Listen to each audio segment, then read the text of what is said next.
النبي صلى الله عليه وسلم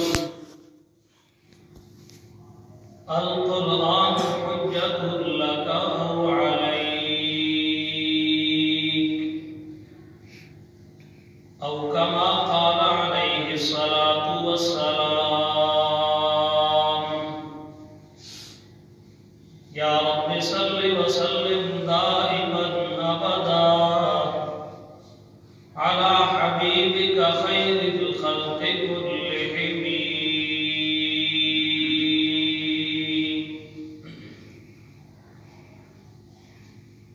انتہائی محترم و مکرم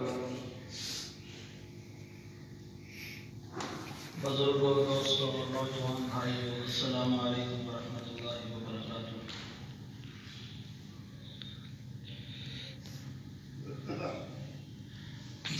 پچھلے جمعہ کو آپ کے ساتھ وعدہ کیا تھا کہ خداوند قدوس کی توفیق سے انشاءاللہ العزیز ہم قرآن مقدس کی سورہ یوسف جو ہے اس کا تفصیلی بیان شروع کریں گے. اسی ضمن میں آج کا موضوع سخن سورہ یوسف کی ابتدائی آیات ہیں. خداوند قدوس کی بارگاہ میں دعا ہے، التجا ہے، پیش خدا ہے کہ وہ مجھے صحیح صحیح، حق حق اور سچ سچ کہہ سکنے کی توفیق عطا فرمائے. پھر ہم سب کو قرآن مقدس پر عمل پیرا ہونے کی بھی پروردگار عالی توفیق عطا فرمائے.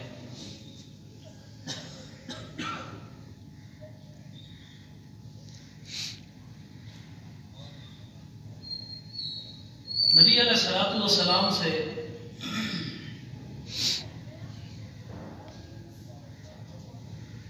یہود نے ایک سوال کیا مشرکین کے ذریعہ. یہود نے مشورہ دیا مشرکین کو کہ جاؤ امام الانبیاء سے پوچھو، حضرت یعقوب علیہ السلام کا اصل علاقہ تو شام تھا، یہ مصر میں کیسے پہنچا ہے؟ اور یہود کا ذہن یہ تھا کہ یہ مسلمانوں کا جو نبی ہے یہ اس کا جواب نہ دے پائے گا. جب اس کے پاس جواب کوئی نہیں ہوگا تو ہم شور مچائیں گے اور اس کی بے عزتی کریں گے کہ دیکھو یہ نبی بننے کے دعوے کرتا ہے، اس کو تو حضرت یوسف اور حضرت یعقوب کے قصے کا ہی پتہ کوئی نہیں. یہ پراپیگنڈا کریں گے. تو اس نیت سے یہود نے سوال بتایا مشرکین کو کہ تم جا کے امام الانبیاء صلی اللہ علیہ وآلہ وسلم سے پوچھو کہ جناب یعقوب کا اصل علاقہ تو شام تھا، وہاں سے یہ مصر میں کیسے پہنچا ہے؟ مفسرین کرام نے لکھا کہ جب مشرکین نے نبی علیہ السلام سے یہ سوال کیا، اللہ تعالیٰ نے پیارے پیغمبر جناب محمد الرسول اللہ صلی اللہ علیہ وآلہ وسلم الف الف مرۃ بعدد کل ذرہ، آپ کی عزت اور ناموس، آپ کی شان اور رفعت اور مقام کو بچانے کے لیے پورا قصہ جو تھا حضرت یوسف اور یعقوب علیہ السلام کا وہ سورہ یوسف کی شکل میں قرآن مقدس میں اتار دیا تاکہ ان کی بات کا جواب بھی ہو جائے اور امت محمدیہ کو ایک تحفہ بھی مل جائے سورہ یوسف کے نام سے، کہ جس سے کائنات انسانی کو بہت سے سبق ملیں گے. اس ایک سورت سے انشاءاللہ چلتی جائے گی، آپ خود دیکھیں گے. یہ قرآن کا اعجاز ہے کہ بات مختصر سی ہوتی ہے لیکن اس کے اندر موضوعات کا ایک سمندر پنہاں ہوتا ہے. تو مفسرین نے ایک تو یہ لکھا اس سورت کا شان نزول کہ یہود نے مشرکین کے ذریعے سوال کیا کہ حضرت یعقوب مصر میں کیسے آئے، اس کے جواب میں اللہ تعالیٰ نے سورہ یوسف کو نازل فرمایا۔ دوسرا ایک اور شان نزول بھی اس سورت کا ذکر کیا گیا کہ صحابہ کرام نے خود فرمائش کی نبی علیہ الصلوۃ والسلام سے، یا رسول اللہ ہمیں کوئی قصہ سنائیے، قصے کے ذریعے ہمیں واعظ کیجیے، نصیحت کیجیے۔ تو اس کے جواب میں اللہ تعالیٰ نے ایک آیت نازل فرمائی، 23واں پارہ اور اس کا آخری رکوع ہے۔ فرمایا اللہ نزل احسن الحدیث کتابا متشابہا مثانیہ تقشعر منہ جلود الذین، اللہ نزل احسن الحدیث کتابا متشابہا مثانیہ، وہ اللہ کی ذات ہے نزل احسن الحدیث جس نے سب سے خوبصورت ترین بات کو نازل کیا، سب سے خوبصورت ترین کلام کو نازل کیا۔ اللہ نزل احسن الحدیث، اللہ ہی ہے اس کتاب مقدس کو اتارنے والا، تمام باتوں میں اچھی بات قرآن کی، تمام کلاموں کے اندر سب سے خوبصورت ترین کلام قرآن مقدس کا۔ کیوں؟ یہ اللہ کے اندر سے نکل کے آنے والا کلام ہے، یہ اللہ کی صفت ہے۔ اللہ رب العزت کے کلام سے خوبصورت پوری کائنات میں اور کسی کا کلام نہیں ہو سکتا، اسی لیے فرمایا احسن الحدیث، سب سے خوبصورت ترین بات قرآن مقدس کی شکل میں اللہ رب العزت نے نازل فرمائی۔ تقشعر منہ جلود الذین یخشون ربہم، جن کے دل کے اندر، جن کے دماغ کے اندر اللہ کی ہیبت ہے، اللہ کی سطوت ہے، اللہ کی قدرت ہے، اللہ رب العزت کو ہی مختار ہے، کوئی ماننے والے اللہ سے ڈرنے والے ہیں۔ یخشون ربہم، رب کا جو خوف اپنے دل کے اندر رکھتے ہیں، ان لوگوں کے دلوں کو قرآن مقدس اپنی بارشوں سے لہرا دیا کرتا ہے، قرآن مقدس نرم کر دیا کرتا ہے، ان کے دل قرآن کی آیات کو سن کے نرم پڑ جایا کرتے ہیں، ان کے دلوں کو جلا ملتی ہے کتاب مقدس کو سن کر۔ تقشعر منہ جلود الذین یخشون ربہم، جو اپنے رب کا خوف اپنے دل کے اندر رکھتے ہیں، ان کے دل قرآن کی آیات سن کر نرم پڑ جاتے ہیں، نصیحت حاصل کرنے لگتے ہیں۔ سبحان اللہ۔ ثم تلین جلودہم وقلوبہم الی ذکر اللہ، پھر اس کا نتیجہ کیا نکلتا ہے؟ دلوں کے نرم ہونے کا نتیجہ کیا ہوتا ہے؟ تلین جلودہم وقلوبہم الی ذکر اللہ، ان کے دل کے اندر بھی، ان کے بقیہ اعضاء اور چمڑوں کے اندر بھی اللہ کی ہیبت اس طرح طاری ہو جاتی ہے، وہ سارے کے سارے مل کر اللہ کے ذکر میں مشغول ہو جاتے ہیں۔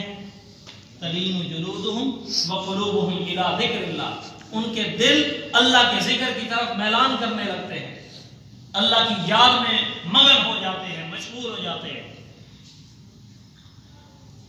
ذالک ھدی اللہ یہدی بہ من یشاء، یہ اللہ کا ڈر دل میں آ جانا، قرآن مقدس کو سن کے دلوں کا نرم ہو جانا، اللہ کے ذکر کی طرف مائل ہو جانا، یہ اللہ کی ہدایت ہے، اللہ کی ہدایت ہے۔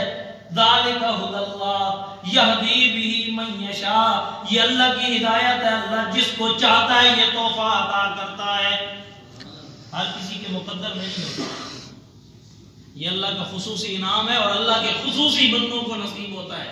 اللہ ہم سب کو ان میں سے بنا دے۔ وَمَن يُضْلِلِ اللَّهُ فَمَا لَهُ مِنْ هَادٍ، اور جس کو اللہ گمراہ کر دے پوری کائنات زور لگا کے اس کو ہدایت نہیں دے سکتی۔ تو یہ اللہ تعالیٰ نے آیت نازل فرمائی کہ تم کہتے ہو کوئی قصہ ہمیں سنا کے ہمیں واعظ کیا جائے، ہمیں نصیحت کی جائے، قرآن سے بہترین بات اور قصہ ہے ہی کوئی نہیں۔ جس کا جی چاہے ہم واعظ و نصیحت حاصل کریں، وہ اللہ کی کتاب کی تلاوت کرے، خود بخود اس کے لیے ہدایت کی راہیں ہموار ہوتی چلی جائیں گی۔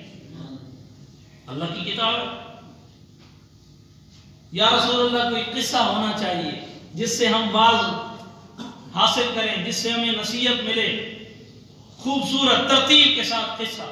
تو اللہ تعالیٰ نے پھر سورہ یوسف کو نازل کیا کہ اگر تم خوبصورت قصہ جاننا چاہتے ہو، معلوم کرنا چاہتے ہو اور پھر اس سے سبق حاصل کرنا چاہتے ہو تو آؤ ہمیں تمہیں باپ اور بیٹا کی وہ کہانی سناتے ہیں جو پوری کائنات میں سب سے انوکھی ہے. انوکھی سٹوری ہے، انوکھی کہانی ہے، باپ اور بیٹے کی جدائی کی اور پھر ملاپ کی اور پھر آزمائشوں کی اور پھر مصیبتوں کی اور پھر سفر کی صعوبتوں کی ایک پوری داستان ہے جو اللہ تعالیٰ نے اس صورت میں نقل فرمائی.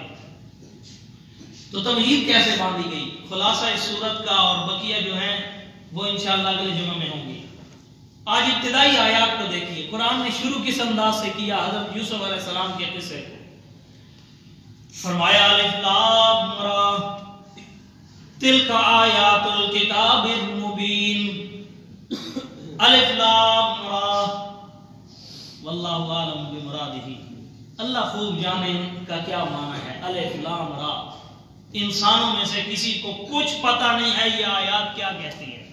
یہ حروف مقطعات جو ہے قرآن مقدس کی بے شمار آیات، بے شمار سور جو ہیں، صورتیں جو ہے ان کے شروع میں آئے کاف ہا یا عین صاد طٰہٰ یاسین، کاف ہا یا عین صاد حامیم، حامیم عین سین قاف، اسی طرح قاف نون، یہ سارے حروف مقطعات ہیں. ان کا علم سوائے اللہ کے کسی کو نہیں پتا، کسی کو معلوم نہیں ہے. اور کچھ لوگوں کے ہاں مشہور ہو گیا طٰہٰ سے مراد نبی علیہ السلام ہے، یاسین سے مراد بھی امام الانبیاء ہے. یہ اندھیرے کے تیری اس کو کہا جا سکتا ہے، یہ کوئی تحقیقی بات نہیں ہے کیونکہ یہ حروف مقطعات ہیں اور ان کا علم سوائے میرے اللہ کے اور کسی کو نہیں ہے. متشابہات میں سے کسی کو ان کا کوئی اصل معنی معلوم نہیں ہے کہ ان سے کیا مراد ہے، ان کا کیا معنی ہے، اس لیے اس کو اللہ کے علم پہ چھوڑتے ہیں. الف لام را واللہ اعلم بمرادہ.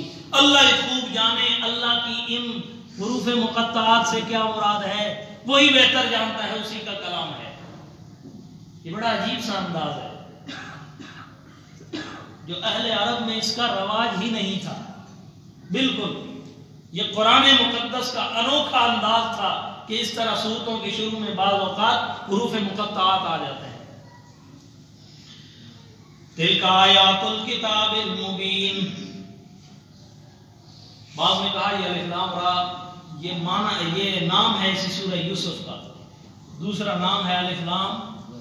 لیکن میں نے کہا صحیح معنی اور مفہوم چونکہ کسی کو پتہ نہیں ہے تو خواہ کی باتیں کرنے کی ضرورت ہی نہیں. تلک آیات الکتاب المبین، یہ آیات ہیں، بینات ہیں جو اللہ رب العزت اپنے پیارے پیغمبر صلی اللہ علیہ وآلہ وسلم کے قلب مبارک پہ نازل کر رہا ہے. تلک آیات الکتاب المبین، یہ آیات ہیں اس کتاب مقدس کی جو ہر ایک مسئلے کو کھول کھول کے بیان کرنے والی ہے. قرآن ہر مسئلے کو کھول کھول کے بیان کرتا ہے. حلال کا مسئلہ ہو، حرام کا مسئلہ ہو، عزت کا مسئلہ ہو، کاروبار کا مسئلہ ہو، جس قسم کے بھی معاشی مسائل ہو، قرآن مقدس جنرل قوانین بیان کر کے انسانوں کی رہنمائی کرتا ہے. جب تک امت مسلمہ نے قرآن و سنت کے مطابق زندگی گزارنا شروع کی تھی، اس وقت سے اس وقت تک کہ جب تک اس کے اوپر کاربند رہی، اللہ کی رحمتوں کا نزول ہوتا رہا، مسلمانوں کو دن بدن ترقیاں ملتی رہی.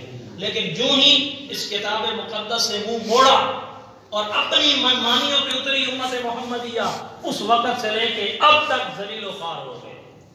یہ ایک حقیقت بات ہے. تو قرآن مقدس تلک آیات الکتاب المبین، یہ ایسی کتاب ہے، ایسی کتاب کی آیات ہیں جو ہر مسئلے کو کھول کھول کے بیان کرتی ہے. حلال حرام اللہ نے بیان کر دیا ہے. اسی لیے کسی کو اپنی طرف سے کسی چیز کو حرام کرنے کی بھی قرآن اجازت نہیں دیتا، حلال کرنے کی بھی اجازت نہیں دیتا. ارے اور تو چھوڑیے ایک قصہ ذکر ہے قرآن مقدس میں امام الانبیاء صلی اللہ علیہ وآلہ وسلم کی سیرت مطہرہ کا، پیارے پیغمبر صلی اللہ علیہ وآلہ وسلم کے ساتھ تمام ازواج کو بڑی محبت ہے، بڑا پیار ہے. تو محبت جہاں پہ ہوتی ہے اور جہاں پیار ہوتا ہے وہاں تھوڑی غیرت بھی، تھوڑی ہی بہت زیادہ غیرت بھی ہوتی ہے. محبت غیرت کا دوسرا نام ہے. تو ازواج مطہرات میں سے دو نے مشورہ کیا، ایک حضرت حفصہ اور دوسری حضرت عائشہ رضی اللہ تعالی عنہا نے، کہ نبی علیہ الصلوۃ والسلام عصر کی نماز کے بعد حضرت زینب کے ہاں تشریف لے جاتے ہیں، اور ان کے پاس چونکہ شہد ہے، وہ نبی علیہ السلام کی شہد پیش کرتی ہیں. پیارے پیغمبر صلی اللہ علیہ وآلہ وسلم کو شہد بڑا پسند ہے. آپ ان کے پاس ذرا بیٹھ جاتے ہیں. ہمیں وقت اس طرح نہیں ملتا جس طرح کہ ان کو ملتا ہے، اسی لیے کوئی ایسا بہانہ تراشنا چاہیے جس سے نبی علیہ الصلوۃ والسلام ہمیں وقت زیادہ دے، ہمارے پاس آ کے بیٹھے. لمبا قصہ ہے، آپ علماء سے سنتے رہتے ہیں. کیا کیا جائے؟ اچھا، دونوں نے مشورہ کر لیا. آج امام الانبیاء جب ہمارے پاس آئیں گے، حضرت حفصہ کہنے لگی میں بھی کہوں گی کہ یا رسول اللہ آپ کے منہ سے مغافیر کی بو آ رہی ہے، اور نبی علیہ الصلوۃ والسلام کو بدبو سے تو سخت نفرت ہے. یہ خوشبوؤں کا راج دلارا ہے، اس کا بدبو سے کوئی تعلق نہیں. اسی لیے صحابہ کرام کہتے تھے جب ہمیں رسول اللہ صلی اللہ علیہ وسلم نظر نہ آ رہے ہوتے اور ہمیں مل نہ رہے ہوتے اور پتہ نہ چلتا کہ امام الانبیاء کہاں ہیں، ہم مدینے کی گلیوں میں چل پھر کے دیکھتے تھے، خوشبوئیں خود بتا دیتی تھیں رسول اللہ آج یہاں تشریف لے گئے، خود پتہ چلتا تھا. تو امام الانبیاء صلی اللہ علیہ وآلہ وسلم، آپ کو تو خوشبو سے محبت تھی، بدبو سے نفرت تھی. تو انہوں نے یہ طریقہ اختیار کیا کہ جب ہم یہ کہیں گی کہ آپ کے منہ سے مغافیر کی بو آ رہی ہے، لازم بات ہے رسول اللہ سوچیں گے، غور و فکر فرمائیں گے، تو ہم کہیں گے وہ آپ نے شہد جو کھایا ہے نا، تو ممکن ہے کہ شہد کی مکھی ایسے درخت پہ جا کے بیٹھی ہو، اس نے رس چوسا ہو، اس رس کی ملاوٹ کی وجہ سے شہد میں مغافیر کی بو پیدا ہو گئی ہو، اور آپ نے اس کو جب کھایا تو اس کی وجہ سے آپ کے منہ سے بو آ رہی ہے. ہم یہ کہیں گی تو نبی علیہ الصلوۃ والسلام آئندہ کے لیے شہد چھوڑ دیں گے. جب شہد چھوڑیں گے ہمارے پاس بیٹھنے کا زیادہ موقع ملے گا. جی، تو یہ ایک طریقہ اپنایا تھا محبت میں آ کے، غیرت میں آ کے، کہ ہمیں وقت ملے. نبی علیہ الصلوۃ والسلام کی محبت میں انہوں نے یہ ایک واقعہ سا اپنی طرف سے بنایا. اللہ اکبر. نبی علیہ الصلوۃ والسلام جب گھر میں تشریف لائے، ایک بیوی نے بھی کہا یا رسول اللہ آپ کے منہ سے مغافیر کی بو آ رہی ہے. دوسری نے بھی کہا. امام الانبیاء نے دل میں ارادہ کر لیا کہ آئندہ میں شہد کے قریب نہیں جاؤں گا، شہد نہیں کھاؤں گا، بو آتی ہے. اللہ اکبر. اللہ تعالیٰ نے قرآن مقدس کی آیات نازل کر دی. یا ایھا النبی لما تحرم ما احل اللہ لک، اے میرے پیغمبر لما تحرم ما احل اللہ لک، اللہ تعالیٰ نے جن چیزوں کو آپ کے لیے حلال قرار دیا ہے، آپ اپنی مرضی سے اپنے اوپر ان کو کیوں حرام کر رہے ہیں؟ لما تحرم ما احل اللہ لک، اللہ نے جو حلال کیا ہے، اللہ کے حلال کردہ کو حرام کرنے کی اجازت میرے پیغمبر تجھے بھی نہیں ہے. اللہ جو حلال کر دے وہ حلال، اللہ جس کو حرام کہہ دے وہ حرام. میرے پیغمبر میری مرضی کے بغیر، میری چاہت کے بغیر، میرے حکم کے بغیر، میرے آرڈر کے بغیر آپ نے اپنے اوپر ایسی چیز کو حرام کیوں کر دیا ہے جس کو میں رب نے تمہارے لیے حلال کیا تھا؟ پیغمبر کو بھی اجازت نہیں ہے، چاہے جائے کہ کسی عام آدمی کو اجازت ہو، کسی کو اجازت نہیں ہے. تو میں نے کہا تلک آیات الکتاب المبین، یہ قرآن مقدس حلال اور حرام کے سارے مسائل کو کھول کھول کے بیان کرنے والا ہے. لہذا کسی کو اپنی منمانی کے ذریعے کسی چیز کو حلال یا کسی چیز کو حرام کرنے کا اختیار نہیں ہے. آج تو موجودہ دور کے شرابی کبابی بیٹھ کے فیصلے کرنے لگتے ہیں شراب حلال ہونی چاہیے. بچوں تمہارے فیصلوں سے حلت اور حرمت متعین نہیں ہوگی اشیاء کی. حلت اور حرمت کے فیصلے ہوں گے اللہ کی کتاب کے ذریعے، پیغمبر کے خطاب کے ذریعے۔ تم کہتے پھرو اپنے دل کو تسلی دینے کے لیے کہ شراب حلال ہے اور پیتے جاؤ، تم کہہ رہے ہو، قرآن تو نہیں کہتا، پیغمبر کا فرمان تو۔ یہ شراب کے رسیہ لوگ جو ہیں اس طرح کی باتیں کرتے ہیں، کل کو کوئی زانی اٹھ کے کہے گا زنا جائز ہونا چاہیے، الیاذ باللہ، نعوذ باللہ۔ ہاں، اس قوم سے کیا توقع کی جائے جو شراب کی حلت کے لیے کوششیں کر رہے ہیں کہ اسلامی جمہوریہ پاکستان جس کی بنیاد لا الہ الا اللہ پہ رکھی گئی، اس میں شراب حرام نہیں ہونی چاہیے۔ کیا بعید ہے ان سے کہ وہ کل کو زنا کو بھی حلال قرار دے۔ اللہ تعالیٰ ایسے برے وقت سے ہم سب کو بچائے، سبحان اللہ۔ تو قرآن مقدس نے حلال اور حرام سارا واضح بیان کر دیا ہے، اب کسی کی منمانی نہیں چلے گی، یہاں اللہ کے فرمان چلیں گے۔ تلک آیات الکتاب المبین، یہ آیات ہیں اس کتاب کی جو ہر مسئلے کو کھول کھول کے بیان کرنے والی ہے۔ انا انزلناہ قرآنا عربیا لعلکم تعقلون، ہم نے قرآن مقدس کو نازل کیا۔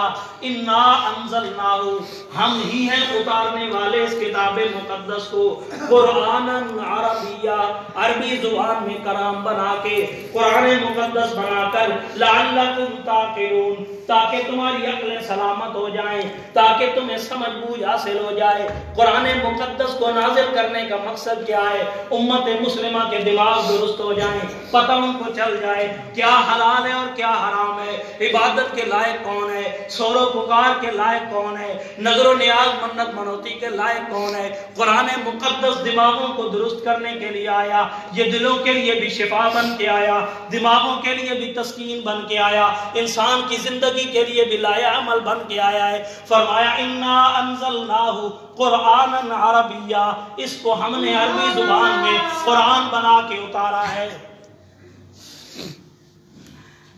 بزرگوں نے آپ کے افتتاح کیا ہے، کچھ آپ بھی کہا کریں یہ قرآن ہے، سبحان، دل سے کہیں سبحان اللہ۔ سبحان۔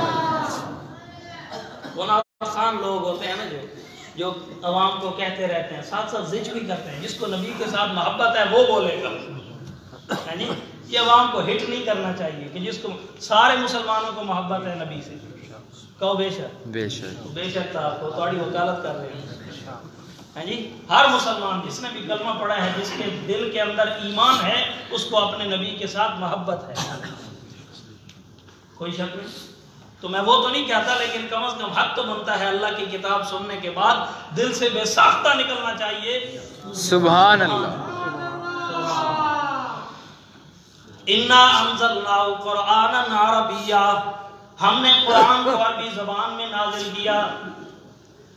ایک حدیث یاد آ گئی، خالد بن عرفجہ بیان کرتے ہیں، میرا تعلق خاندان عبد القیس سے تھا، میں حضرت عمر فاروق رضی اللہ تعالیٰ عنہ کی عدالت میں پہنچا، حضرت عمر فاروق رضی اللہ تعالیٰ عنہ نے مجھے مکہ مارا، میں نے کہا عمر میرا کیا قصور ہے، مجھے آپ نے کیوں مارا ہے؟ حضرت عمر فاروق رضی اللہ تعالیٰ عنہ فرمانے لگے کیا تیرا تعلق خاندان عبد القیس سے ہے؟ میں نے کہا جی امیر المومنین، میں خاندان عبد القیس کا ایک فرد ہوں، میرا تعلق اسی قبیلے سے ہے۔ حضرت عمر فاروق رضی اللہ تعالیٰ عنہ فرمانے لگے ارے مجھے پتا چلا ہے تو سابقہ کتابوں کے اوراق اٹھا کے پڑھتا رہتا ہے، ارے تجھے پتا ہونا چاہیے اللہ نے جس کتاب کو میرے پیغمبر صلی اللہ علیہ وآلہ وسلم پہ نازل کیا ہے، اس کتاب مقدس کے بعد کسی اور کتاب کی ضرورت نہیں۔ انا انزلناہ قرآنا عربیا، تفسیر مظہری میں قاضی ثناء اللہ صاحب پانی پتی رحمۃ اللہ علیہ نے نقل کیا ہے، حضرت عمر ساتھ مارتے بھی ہیں اور یہ آیت بھی پڑھتے ہیں، انا انزلناہ قرآنا عربیا، ہم نے اتارا ہے قرآن کو عربی زبان میں لعلکم تعقلون، تاکہ تمہاری عقلیں سلامت ہو جائیں، تمہاری عقلیں درست ہو جائیں، ہر آدمی سمجھنے لگے قرآن کیا کہتا ہے، اللہ کا فرمان کیا کہتا ہے، ہر آدمی تک یہ پیغام پہنچ جائے۔ پوری کائنات کا مالک کون؟ اللہ۔ صرف ایک اللہ کی ذات ہے۔ قرآن مقدس یہی بیان کرنے کے لیے آیا لعلکم تعقلون، تاکہ تمہاری عقلیں درست ہو جائیں۔ قرآن کو نازل کرنے کا مقصد یہ تھا۔ پھر حضرت عمر فاروق رضی اللہ تعالیٰ عنہ خود بیان کرتے ہیں، ایک دن مجھے تورات کا ایک ورقہ مل گیا، میں اٹھا کے نبی علیہ الصلوۃ والسلام کی مجلس میں پہنچا، تلاوت کر رہا تھا تورات کے اس ورقے کی۔ امام الانبیاء صلی اللہ علیہ وآلہ وسلم نے جب سنا میری زبان سے تورات کو، پیارے پیغمبر صلی اللہ علیہ وآلہ وسلم کا چہرہ پر انوار غصے سے سرخ ہو گیا۔ پیارے پیغمبر صلی اللہ علیہ وآلہ وسلم کو شدید غصہ آیا۔ حدیث پاک کے لفظ ہیں، انصار امام الانبیاء کے سٹیج کے پاس آ گئے، ممبر کے ارد گرد جمع ہو گئے، شاید کہ وہی آ گئی ہے، کسی کے خلاف جہاد کرنے کا حکم آ گیا ہے۔ امام الانبیاء کو اتنا غصہ کیوں آ گیا؟ صحابہ کہتے ہیں ہم تیار ہوئے امام الانبیاء کا دفاع کرنے کے لیے، پیارے پیغمبر کو آج غصہ آیا ہے۔ اس چہرے پہ غصہ ویسے نہیں آتا، اسی وقت آتا ہے جب اللہ کی مرضی ہوتی ہے۔ سبحان اللہ کی مرضی کے بغیر تو پیغمبر کی طبیعت میں بھی تبدیلی نہیں آتی۔ صحابہ کہتے ہیں ہمیں کوئی پتہ نہ چلا کس وجہ سے غصہ آیا۔ حضرت عمر تورات کی تلاوت کر رہے ہیں، امام الانبیاء کا چہرہ انور سرخ ہو گیا۔ پیارے پیغمبر کو بڑا غصہ آیا۔ جب سیدنا صدیق اکبر رضی اللہ تعالیٰ عنہ نے دیکھا، رازدار رسول ہے نا، یار غار رسول بھی ہے، یار غار بھی ہے، یار مزار بھی ہے، رفیق سفر بھی ہے، رفیق حضر بھی ہے، رفیق قبر بھی ہے، سیدنا صدیق اکبر رضی اللہ تعالیٰ عنہ۔ جس طرح اس کو پیغمبر کا ساتھ نصیب ہوا نا، خدا واحد کی قسم کسی اور کو نصیب نہیں ہوا۔ جس کی صحابیت کا ذکر قرآن نے کیا ہے، لصاحبہ لا تحزن ان اللہ معنا، صحابیت کا ذکر قرآن نے کیا۔ اسی لیے امام قرطبی نے لکھا ہے ابو بکر صدیق کی صحابیت کا جو انکار کرتا ہے بنص قرآنی وہ آدمی کافر ہے، کیونکہ ابو بکر صدیق رضی اللہ تعالیٰ عنہ کی صحابیت قرآن کی نص سے ثابت ہے، یہ نبی کا صحابی ہے، اور اس کی صحابیت کا انکار کرنا گویا کہ قرآن کا انکار ہے۔ قرآن کا انکار کرنے سے بندہ مسلمان نہیں رہتا۔ سبحان اللہ۔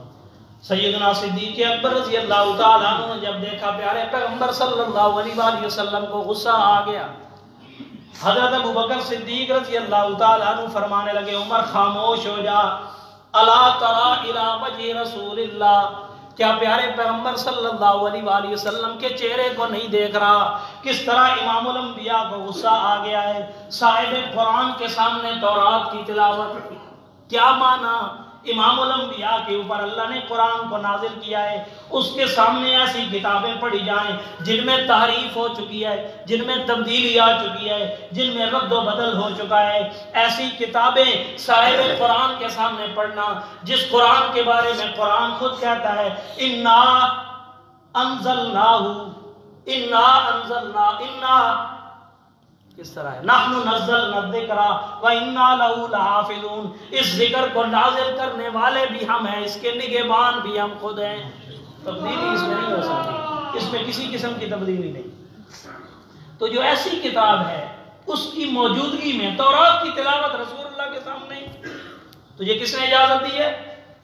حضرت عمر فاروق رضی اللہ تعالیٰ عنہ نے جب دیکھا پیارے پیغمبر صلی اللہ علیہ وآلہ وسلم غصے میں آ گئے، میرے اس عمل کی وجہ سے فوراً ہاتھ جوڑ کے پڑھنے لگے رضیت باللہ ربا وبالاسلام دینا وبمحمد النبیا، رضیت باللہ ربا وبالاسلام دینا وبمحمد النبیا، رضیت باللہ ربا وبالاسلام دینا وبمحمد النبیا، بار بار پڑھتے جا رہے ہیں۔ حضرت عمر فاروق رضی اللہ تعالیٰ عنہ، یہ الفاظ یاد کر لو اور رات کو سونے سے پہلے پڑھا کرو، بڑی فضیلت ہے. پڑھو رضیت باللہ ربا رضیت باللہ ربا وبالاسلام دینا وبمحمد النبیہ. حضرت عمر فاروق رضی اللہ تعالیٰ عنہ ان الفاظ کا ورد کرنے لگے، بار بار پڑھتے ہیں، تکرار سے پڑھتے ہیں. صحابہ کرام کہتے ہیں، خود حضرت عمر فاروق رضی اللہ تعالیٰ عنہ فرماتے ہیں میں یہ الفاظ پڑھتا گیا، امام الانبیاء کا چہرہ پر انوار اپنے اعتدال پہ آتا گیا، طبیعت برابر ہو گئی. کیوں کہ میرے یار کو احساس ہو گیا اپنی غلطی کا. جب قرآن آ جائے تو پھر اس کے مقابلے میں کسی قسم کی کسی کتاب کی نہیں چلتی، کوئی وقت نہیں رہ جاتی. ان پہ ایمان لانا ضروری ہے، ان کو کتاب برحق ماننا ہے. اللہ کی کتاب ہے، تورات بھی، زبور بھی، انجیل بھی، قرآن نے بیان کیا ہے. لیکن قرآن کی موجودگی میں ان کتابوں کی تلاوت نہیں ہوگی. اگر تلاوت ہوگی تو صرف اللہ کے قرآن کی ہوگی. اِنَّا أَنزَلْنَاهُ قُرْآنًا عَرَبِيًّا لَعَلَّكُمْ تَعْقِلُونَ. یہ مقصد ہے قرآن کو نازل کرنے کا، لَعَلَّكُمْ تَعْقِلُونَ، تاکہ تمہیں سمجھ بوجھ حاصل ہو جائے.